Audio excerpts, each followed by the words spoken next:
Pessoal, sejam bem-vindos, tá? Para as turmas com quem nós conversamos, né, a semana anterior, das disciplinas SDM 025 e SBAS 054, estipulamos que nós, antes de começar o assunto, né, durante duas aulas, seria visto uma revisão do cálculo elementar, né? Aquela matemática que vez ou outra vai aparecer em nossos cálculos e que, como ferramenta, certamente é bastante importante. Tudo bem? Essa parte que eu estou intitulando de capítulo 0, né? É mais como um tipo de apêndice, né? Onde nós vamos fazer uma síntese dessa matemática, desse cálculo elementar, né? Que será utilizado no estudo dos senhores, tudo bem? Conforme foi falado, né, em nossas aulas, se divide no seguinte, né? 0,1 funções do primeiro grau, 0,2 funções do segundo grau, 0,3 relações métricas no triângulo, 0,4 razões trigonométricas no triângulo retângulo, 0,5 áreas das figuras planas, tá? Áreas das figuras planas, e 0,6 volume dos sólidos, tá? Ou geometria tridimensional. Tudo bem? Então, vamos começar com 0,1, tá? Funções do primeiro grau.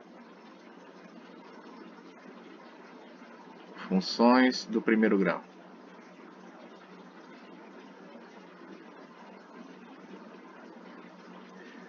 Antes de começar a falar sobre funções do primeiro grau, é interessante nós vermos o que é uma função na matemática, né?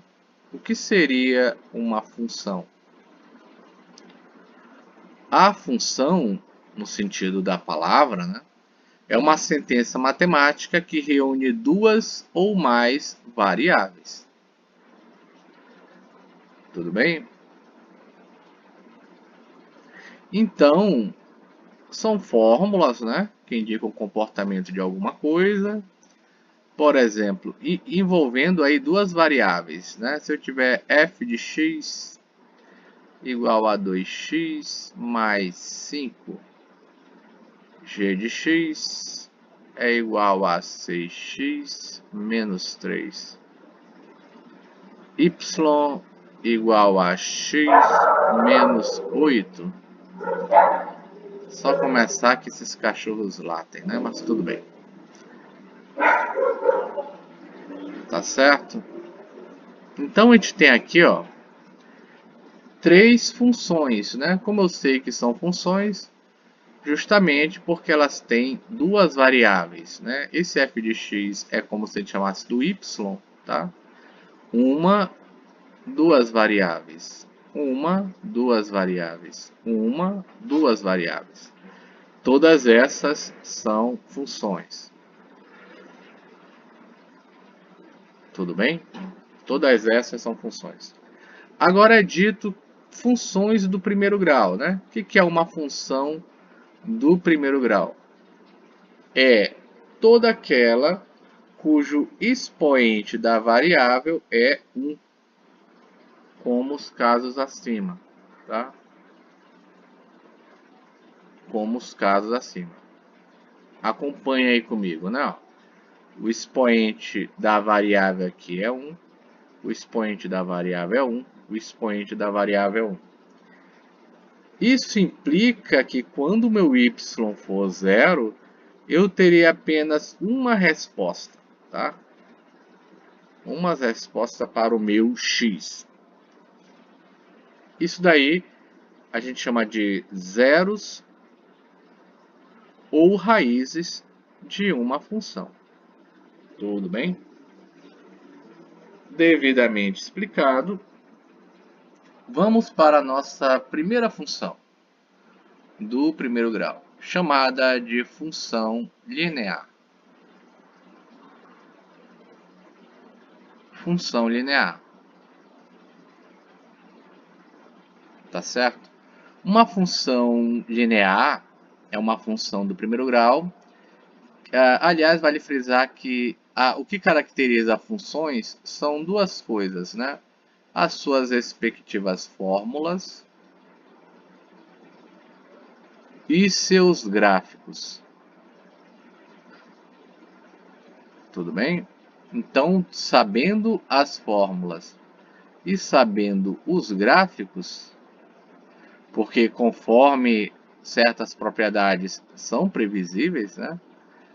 Eu já sei muito de uma função, tá? A função linear é dada por essa equação, f de x igual a ax. Exemplo de funções do primeiro grau. Vamos lá. Exemplo 1. Ó, y igual a 3x.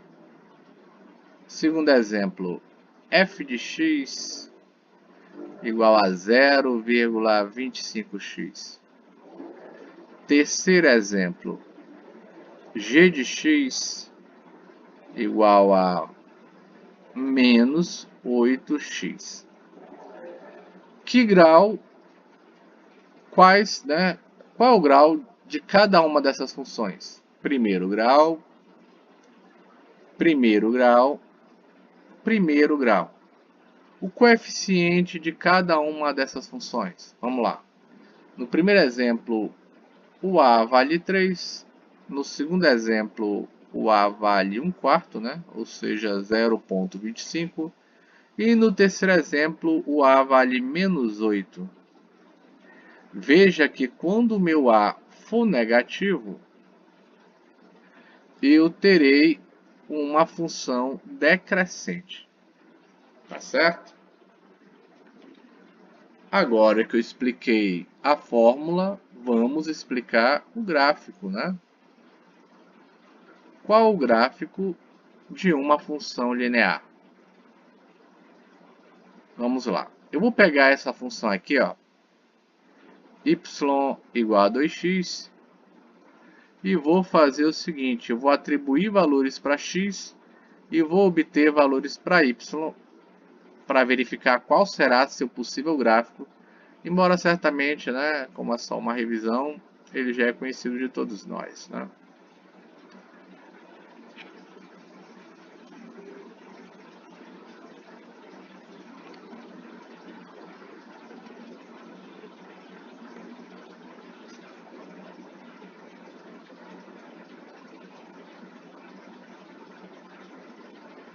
Vou montar um tipo de tabela que fique fácil aí para vocês enxergar, tá?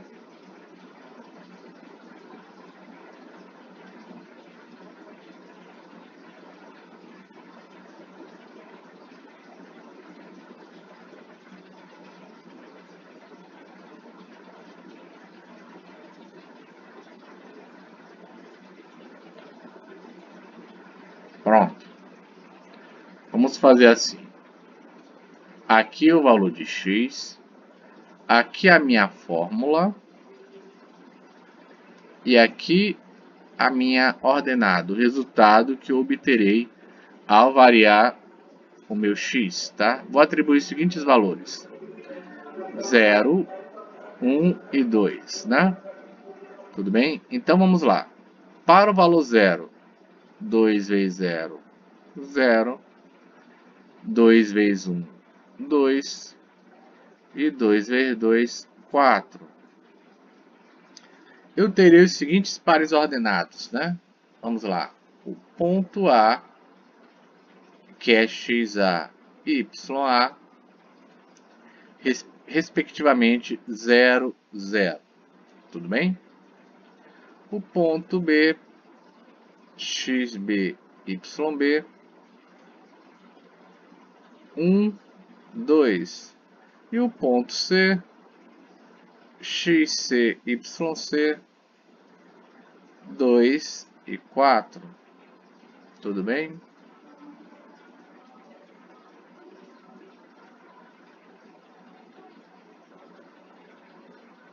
É meio barulhento, né? Mas tá certo? Agora que eu tenho isso daí, eu vou fazer o seguinte, tá? Vamos fazer nosso gráfico, né? Vou fazer o eixo das abscissas. Só uma coisa aproximada, tá, pessoal? O eixo das ordenadas. Vai ser isso aqui, tá? Abscissas ordenadas. Quando o meu ponto for zero, aplicando o ponto A, quando meu x for zero, meu y é zero. Quando meu abscissa for 1, minha ordenada será 2. E quando minha abscissa for 2, a minha ordenada será 4.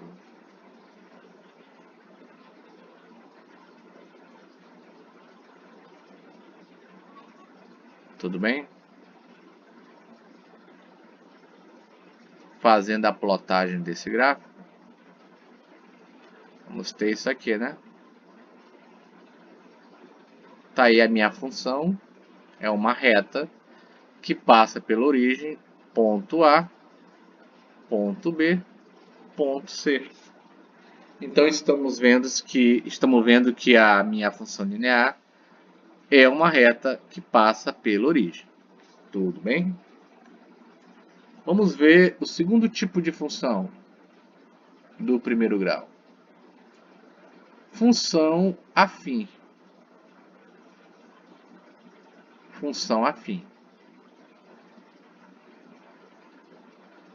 Fórmula da função afim. F de x igual a ax mais b.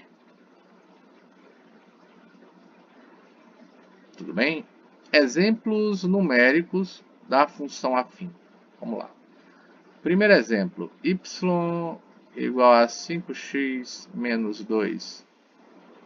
Segundo exemplo, f de x igual a 6x menos 3. E o terceiro exemplo, y igual a raiz de 2x menos 1 sobre 4. Qual o grau dessas funções? Primeiro grau, primeiro grau, primeiro grau. Os coeficientes a e b dessas funções. Vamos lá.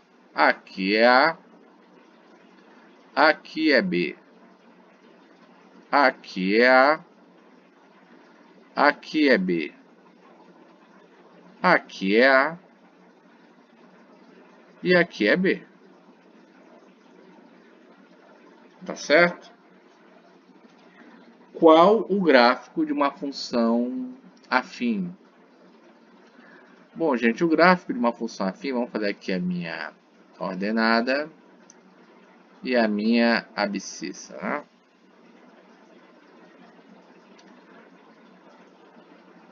Caso eu plote qualquer função afim, por exemplo, essa aqui, né? 2x menos 3. Você percebe, diferente da função linear, que se o teu x for zero, a tua função não será zero, porque tem esse termo aqui, né? Tem um b aqui, tá? Logo, a sua função afim terá como gráfico uma reta que passa fora da origem. Estou desenhando aqui o caso de uma função afim crescente. Tudo bem? Onde A é maior que zero. Vamos ver agora um caso especial, que é a função constante. Função constante. O que é a função constante? Como eu falei para vocês, primeiro a fórmula e depois o gráfico. Está aqui a fórmula da minha função constante. Tudo bem? Exemplos de função constante. Vamos lá? Primeiro exemplo. Y igual a 100. Segundo exemplo, f de x igual a π. Terceiro exemplo, g de x igual ao número de Euler. Tá? E consecutivamente, tá? Vamos fazer o gráfico aí da minha função constante. Gráfico da função constante. Vamos pegar essa primeira aqui, né? Essa daqui, ó. Tudo bem? Vou fazer aquela tabela, né?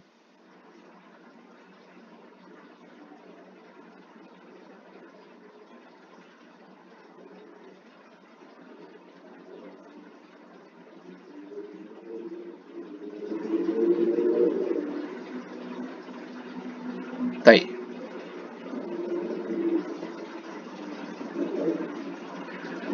Vou pegar essa função aqui, tá? Vamos lá. Atribuo valores para x. Tá aqui a fórmula. Obtenho valores para y. 0, 1, 2, 3. Tá certo? A minha função não vai mudar. E o meu resultado para y será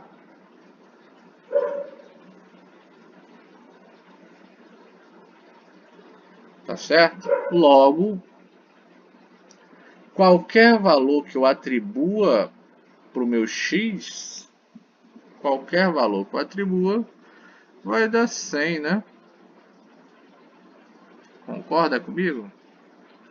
Vamos lá. Quando for 0, meu y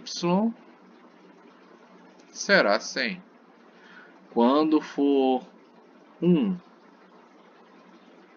o y será 100. E quando for 2, y será 100. E quando for 3, y será 100.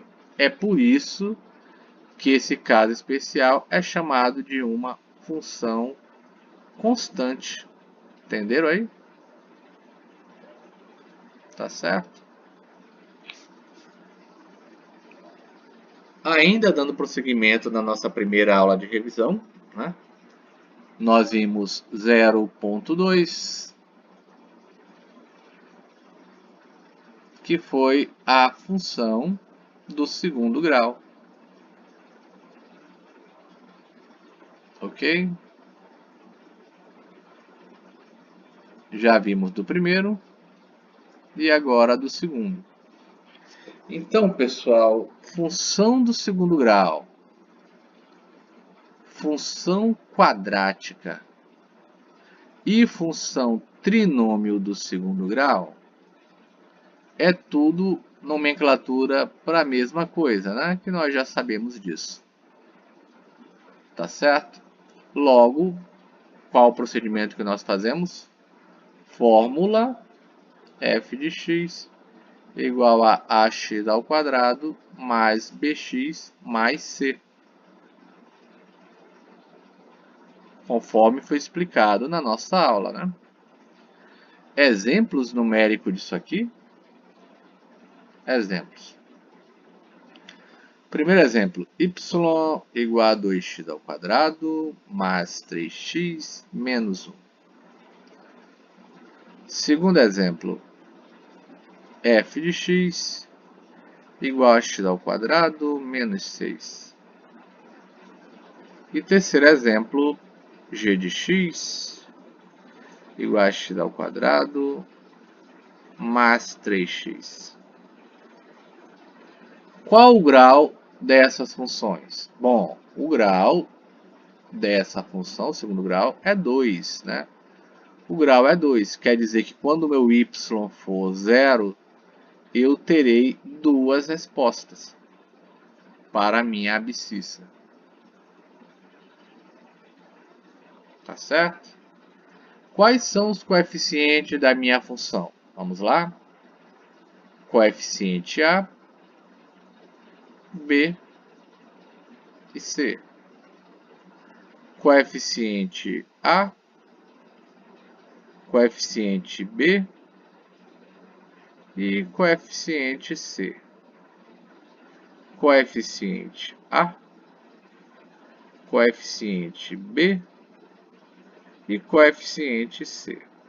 Tudo bem aí?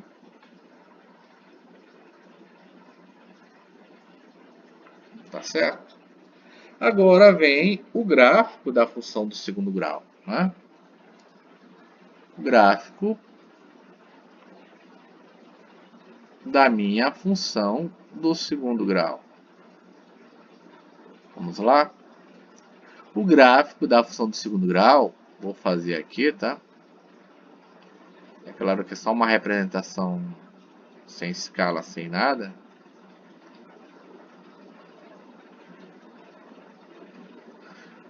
O gráfico da função do segundo grau é uma curva denominada parábola, né? Vou tentar fazer aqui, tá, pessoal? É uma curva denominada parábola, tá?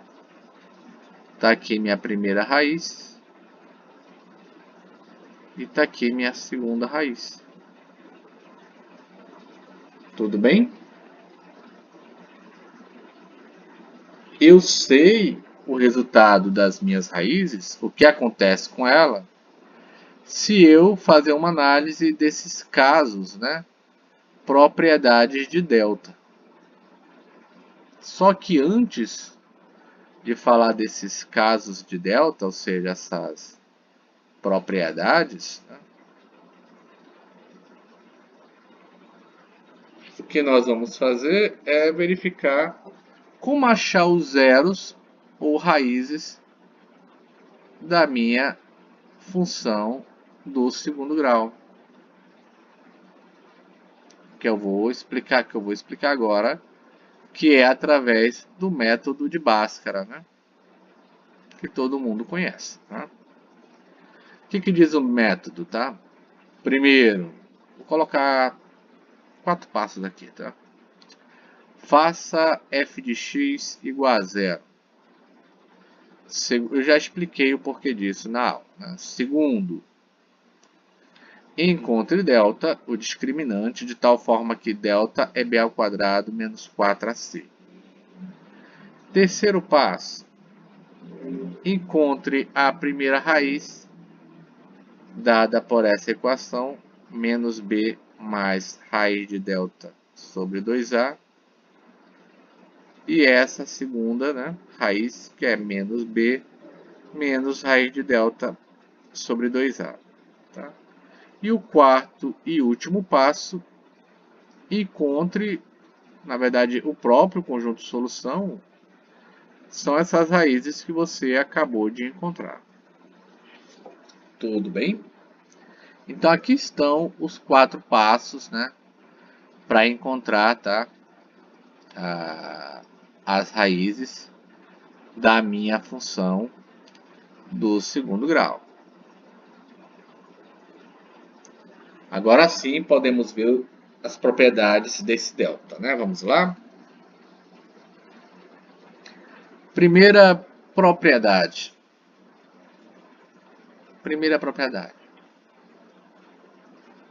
Primeira, se o teu delta for maior que zero, você terá duas raízes reais e diferentes. A tua parábola vai tocar o eixo x em 2 pontos distintos. Tudo bem?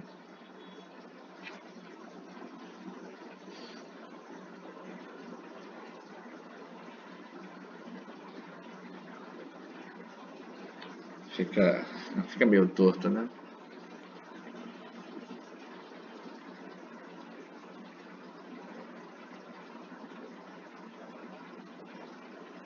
Vai ficar assim mesmo.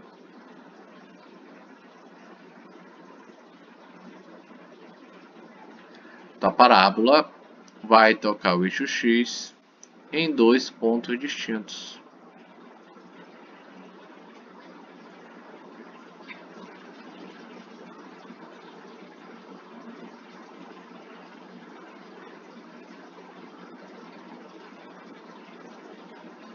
aqui, né?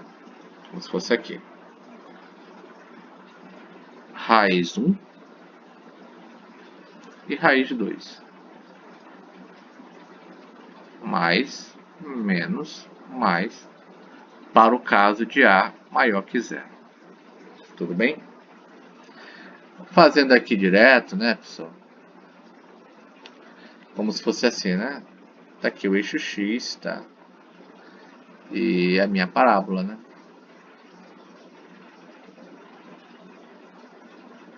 X1, X2. Tudo bem?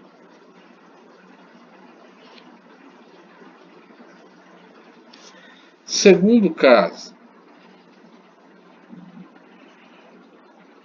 Falei no primeiro caso se o delta for maior que zero. Se o teu delta for nulo, você terá duas raízes reais e iguais. Terá duas raízes reais e iguais. Como você tem duas raízes reais e iguais, o que acontece com a tua parábola, né? Ela vai tocar o eixo X somente em um ponto.